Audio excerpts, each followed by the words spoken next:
they've got their driveway filled. The other one was the spots where there are no parking signs, and people were being told they couldn't park there. We know that we have some short-term rental areas, and I know we didn't put up any no parking signs.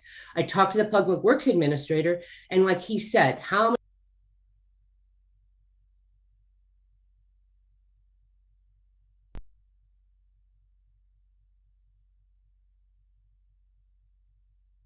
have a lot of signs. So I just thought that maybe this is a good time to review the parking bylaw, understanding where the things are, what's going on, and then we can educate the public and let them know. The other concern is Gray Street. Part of it is part of it has no parking on it, and I understand for the busing that's an issue. And I would like to look at the fact that maybe we could do a Monday to Friday, 8 to 4 or 7:30 to 4, and then on weekends have it so that people could park because other vehicles could get by. Anyway, those are my concerns, and I leave it open for anyone else so that when staff do a report, they may have some idea of what we have concerns about. Thank you. Any other member of council would like to speak? Deputy Mayor Dunlop. Thank you. Through the mayor to Derek or Allison. I guess people didn't realize that you couldn't do that, and that you had to now we have to let the bylaws know that there's going to be something happening. So you look at the church even. I don't know by just putting it out on our website that it's going to be known, because look at the amount, like every Sunday at church, there's not enough room to park there. I don't know how you do this. As far as Gray Street, we do have that, well, not up as close to the school, but we do have that parking lot that people should be aware of, that if they've got company coming to stay. But it has been a problem, it has been a challenge, and people don't know they have to call in. So I don't know how we get that word out there. And I don't know that it's really that important, because people don't park on the street if it's an anniversary or birthday celebration. They do pull off and I don't know, does Derek have any solution that we could work with to help this in the future? Madam Clerk. Well, maybe the Director of Public Works can speak to it first. Mr. Burke. Thank you. Yeah, through the mayor. I think a report from staff with the noted areas of concern is going to be great.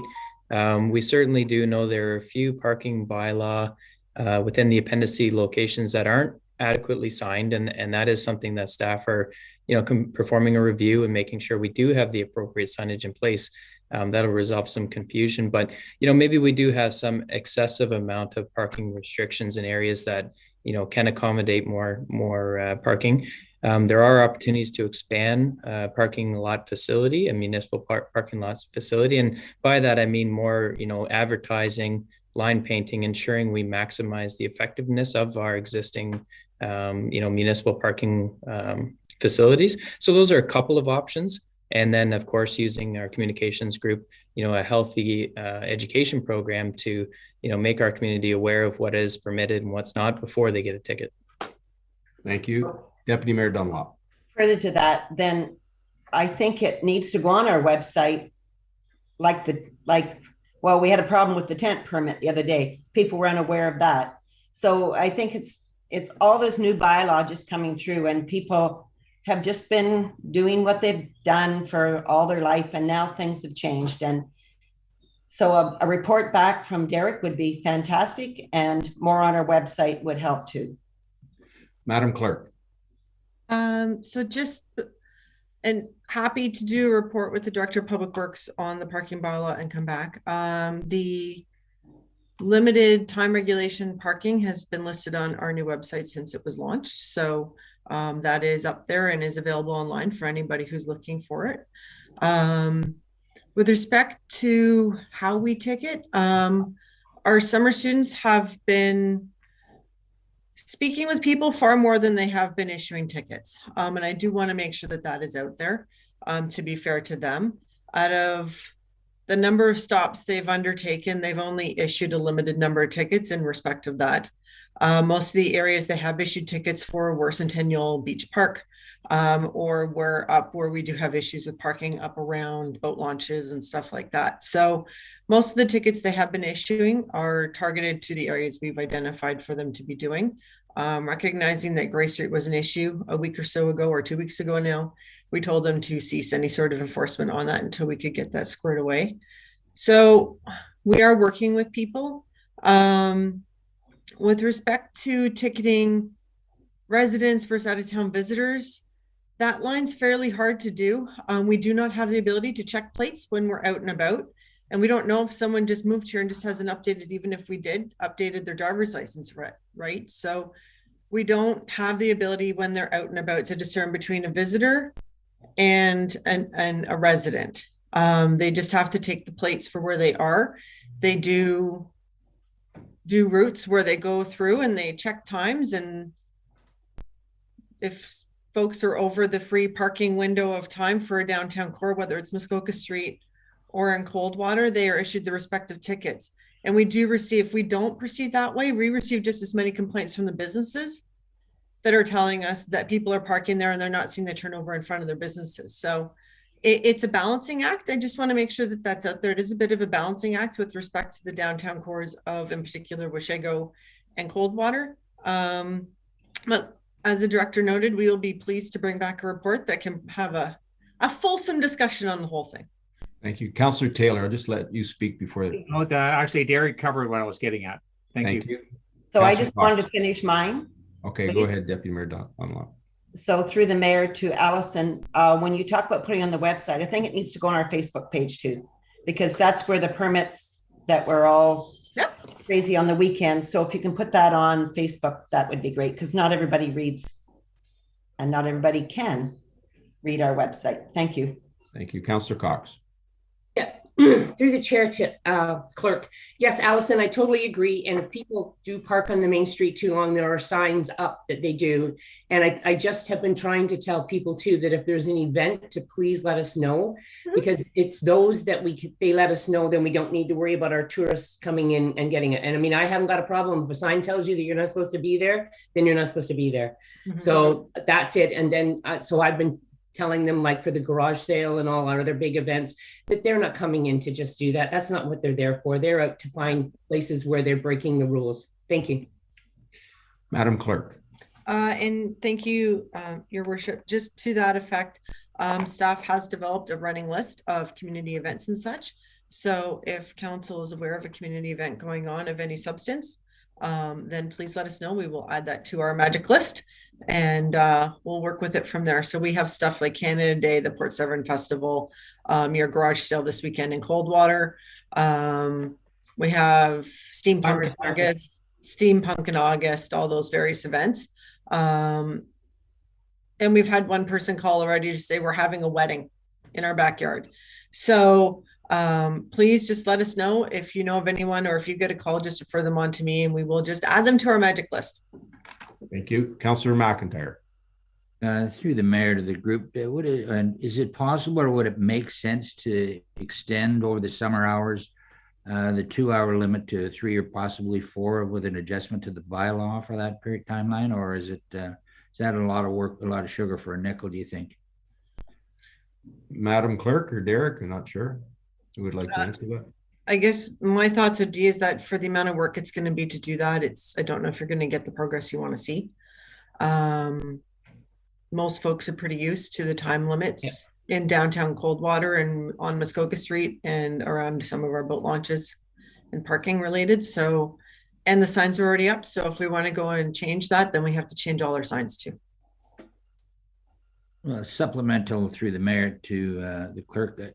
It seems to me, and through what I've heard from Member Cox, that people have a bad taste in their mouth. They come to visit one of the villages or one of the launches or whatever, and they're there for in excess of 2 hours, and they get tagged with a ticket.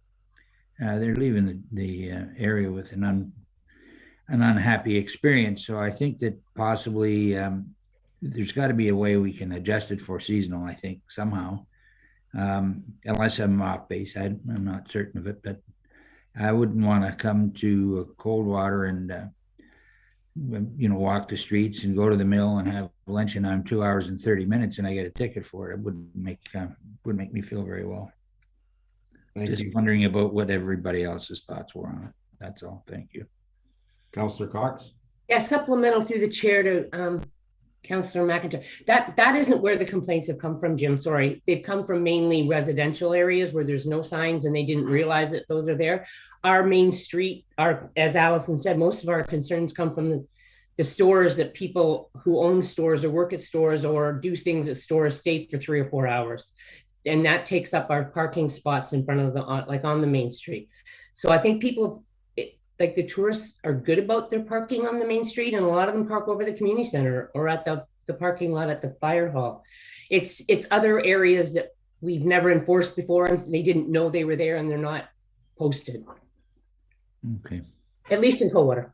And I haven't heard a lot of complaints except maybe the boat launch area, but that was a safety too, and the signs are there. Anyway, they'll bring the report. Thank you.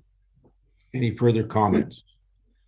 So Allison, as part of the report, if I may, I know that we have some short-term rentals and some narrow streets in West Shore and no sign postage. Now, I don't want to inundate every street with signs as well, but I'm not sure. Well, I don't want an answer now, but maybe as part of that report, for example, down on Lakeside, where I know that we have one of the short-term rentals and cars parking everywhere, there isn't enough room to get an emergency vehicle through there should something happen. So I'm not sure how we would address that, but maybe as part of that report when it comes back. Yes, through your worship, one thing that maybe we'll attempt to do is explain where we do. There's 2 different ways that parking bylaws are structured. So there's the general provision section that say, you can't park over crosswalk, you can't park on a septic system. The instance where you can't block traffic because you can't park both ways on a narrow road to the point where it's blocked traffic to that extent. Because those provisions blanket the entire township, you're never going to have signage with respect to that. You get signage when you have one-off roads that have specific timed or one-off street no parking zones, like Gray Street right now, or around the schools. That's when you get a schedule that limits the particular parking on one particular road. But in general, a lot of what we're dealing with are the general parking provisions of the bylaw that I think they've been around for a long time. I just think for some folks, they weren't used to seeing us on the weekends as well. So there's a bit of first time sticker shock going on, so to speak, happening with the students. And in like I said, in most cases, they're really trying to work with people, knock on doors, ask them to move their cars, that type of stuff before they issue tickets. So we've had a couple interesting instances, in particular on the accessibility front, just for council's information, where we found folks that have expired accessible permits, folks that have stolen parking permits. So some of the parking enforcement has been good. At this point, the students have been doing what we've been asking them to do. So I just wanted to make sure that we put that out there. And if anyone has concerns, they're happy to talk to people when they're out and about. So feel free for anyone who's out there to stop them and ask them if they've got questions too. Thank you. Councillor Stevens. Oh, you're muted. You're muted, Ron. Here we go. I'm sorry. I certainly concur with the mayor on this. The Lakeside Drive is a very narrow street. It has constant traffic flow through there. And I think it's well worth having a look at it to see what we can do to relieve some of that problem in there. Thank you. Thank you. Okay, any further comments? Madam Clerk? Certainly. So the motion reads that staff undertake a review of the parking bylaw and report back. Thank you. Mover and a seconder, please. Moved by Councillor Cox, second by Councillor Stevens. All in favor? That's carried. Councillor Cox, F 1.6. Thank you. Through the chair to Derek. I see that your the lighting in Muskoka dropped from 43 to 16. Is that going to be enough money? Oh, thank you. Through the mayor. Yeah, we actually reduced that. Well, the committee had reduced the cost of following some new information from our contractor, Guild Electric. We do know two items are significantly less cost than we were kind of envisioning. We are already drilling the conduits, so the conduits are part of the program already.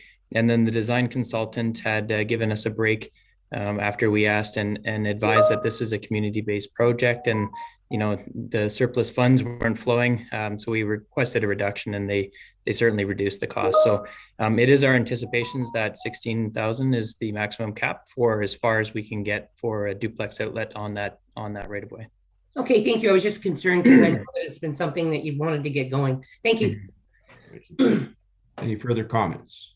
Do we need a motion, Madam Clerk? You're muted. You're muted, Madam Clerk. Jeepers creepers. The motion just reads that the Villages and Hamlets Committee meeting minutes for April 29th be received for information. Okay, mover and a seconder, please. Moved by Deputy Mayor Dunlop, second by Councillor Taylor. All in favor?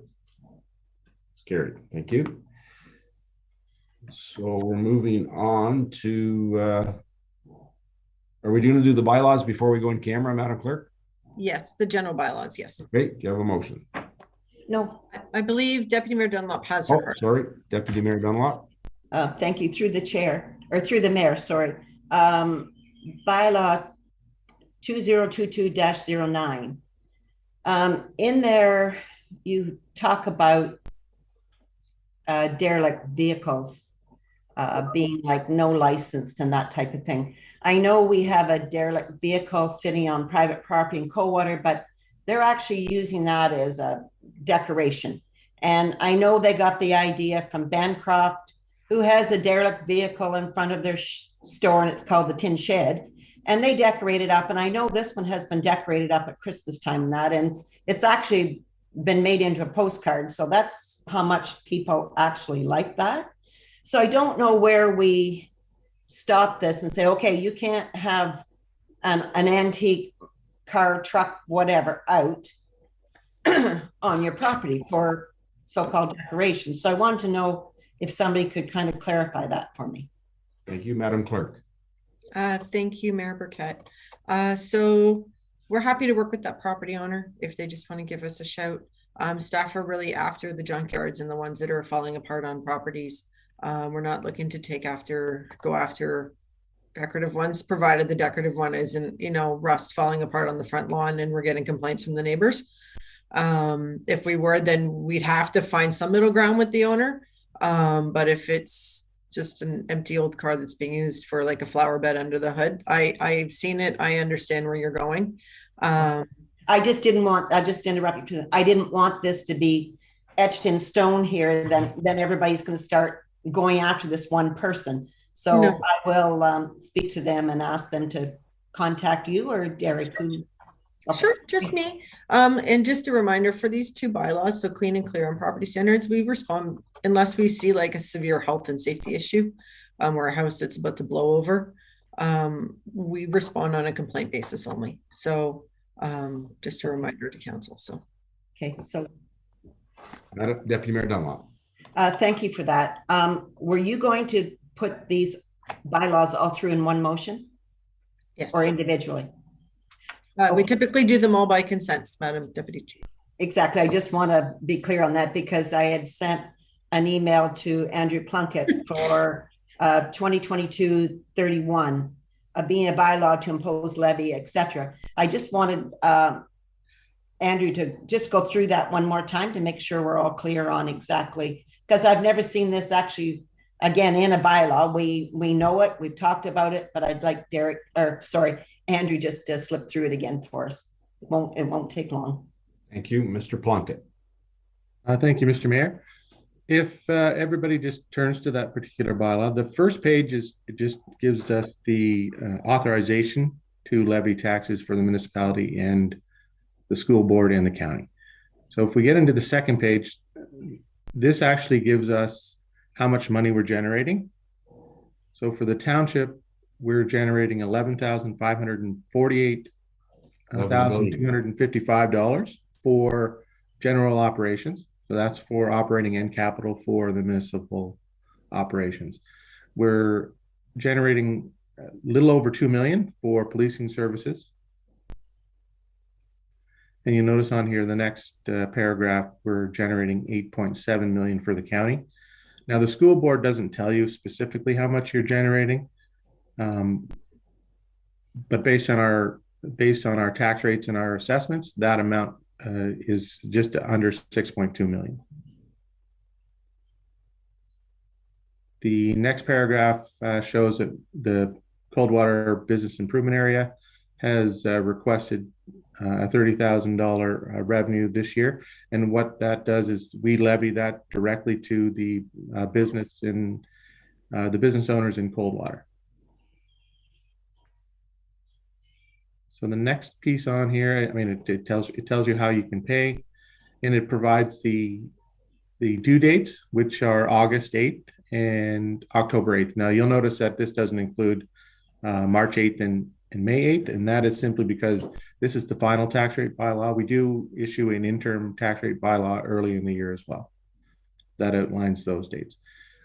Also on this page, it clarifies that we charge 1.25% interest upon once you've gone past the due date, and then we continue to charge that on a monthly basis as long as your taxes are in arrears. Further, if you go down to paragraph 14, it does mention that the treasurer has no authority to waive penalties of more than $100 or discounts on taxes for any reason. So that does help. So that is where we would require to come to council if there's anything over $100. And typically, the only thing that I would waive for penalties under $100 is if it was township staff that made a mistake if we had the person's address, for example, but we had forgotten to update our records. It doesn't, of course, it doesn't take very long for someone who has not paid their taxes to generate $100 in penalties. At 1.25% per month, it is works out to about 16% annually. Paragraph 15 just sets up the vehicle reserve and the vehicle equipment replacement reserve. And what we do here is every time we use a public works vehicle, we charge it back to the various departments or projects that we used it for. And we use that to help determine how much we're going to put into a reserve on an annual basis for replacement of those vehicles. Paragraph 16 lets council know that the first $150,000 of surplus will be transferred to a fire vehicle replacement reserve, and any surplus above that amount is up to council to determine which reserves we put it in. Now, typically, we have been putting most of it into the capital reserve, as that is one of the easiest ones for us to draw it back out of on an annual basis. Paragraph 17 lets us know that we cannot have a deficit in the municipalities. So if we did generate a deficit, we're actually required to recover it in the following no later than the following taxation year. And then if there's any, if we go down to the schedules, this is probably one of the pieces that the deputy mayor would probably like to see. If we get into Schedule A, you'll notice on the total column, it lets you know how much a resident will pay. And that is for an assessment of $100,000, they would pay $871.82. So if, our average assessment is somewhere near 350,000. So that would, I like his old calculator. Me too. It's funny because somebody came in and mentioned that it was old school, and I kind of thought that was normal. But the average tax bill, if the assessed value was $350,000, would be just over $3,000. And I believe you don't see it on here, but at budget time, we brought forth a blended tax rate increase of 3.42%. And of course, at that time, we don't know the complete impact of the county or the education rates, but they are in now. We do have them. And now that tax rate increase for 2022 is 3.43%. So within 0.1% estimated at budget time. Deputy Mayor Dunlop. Through the mayor to Andrew. Thanks for that update. It doesn't hurt to go through it again. I appreciate you taking the time to do this for me and the rest of council. And that's great. So when are we going to know from you what our surplus is and where it's going to go? Fair enough. So right now, I'm actually still waiting for the auditors to get back to us. I don't expect any changes. There is, I believe, just under $1 million in a surplus for 2022. And I will bring it back once the auditors have stopped asking questions. Okay. Thanks for that, Andrew. Appreciate it. So I would suspect we're probably not going to meet again, and it's probably not going to be in June. So probably the August corporate services meeting. Okay, thank you. Thank you, Andrew. Job well done. 0.01% out on our budget. Nice job. I'll chalk that up to luck. Chalk it up to what? Sorry? I said I'll chalk it up to luck. I don't think so. That's your calculator, Andrew. That's right. Any further comments? Madam Clerk. The motion reads that bylaws number 2022-29 to 2022-33 inclusive be and are hereby read a first, second, third time and finally passed. Mover and a seconder, please. Moved by Deputy Mayor Dunlop, second by Councillor Stevens. All in favor? That's carried. Thank you. Madam Clerk, or any announcements? Do we have any announcements? No announcements. We need to go into, Councillor Cox, go ahead. Yeah, I was just going to say, if you're into garage sales, the village-wide garage sales in Coldwater this weekend, starting at 7 in the morning and ending whenever they've run out of anything to sell. And it's also at the museum, and there'll be food there too. Thank you. Deputy Mayor Dunlop. Through the mayor, I just want to remind everybody that June the 2nd is voting day. Doesn't matter how you vote, just get out and vote. There'll be a party for Jill Dunlop at Bon Air, starting anytime after 8 o'clock if you want. They're going to have the polls coming in through there for everybody across Ontario. So it should be fun to watch, and or maybe not fun to watch, whatever, but everybody's welcome to come. Thank you. Any further comments? Okay. Closed session, Madam Clerk, do you have a motion? I do. So the motion reads that committee resolve in a closed session and that the meeting is hereby now closed to the public pursuant to the Municipal Act SO 2001, Chapter 25, Section 2392, for the purpose of considering a proposed or pending acquisition or disposition of land by the municipality or local board. Mover and a seconder, please. Moved by Deputy Mayor Dunlop, second by Councillor Stevens. All in favor? That's carried. Thank you. Madam Clerk. Give me one moment here to move some folks out. Okay.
Give me that person back. So the motion reads that the closed session adjourn at 9:41 a.m. and that this meeting is hereby now reopened to the public.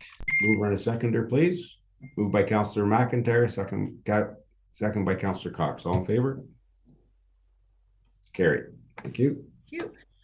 Second motion is that the offers as reviewed by council for the Trader Cowan lots be accepted, conditional upon the purchaser entering into a formal agreement of purchase and sale, that the required bylaws be authorized to authorize the sale be brought forward once the agreements have been executed by the purchasers, and further that the deposits for the unsuccessful bidders be returned.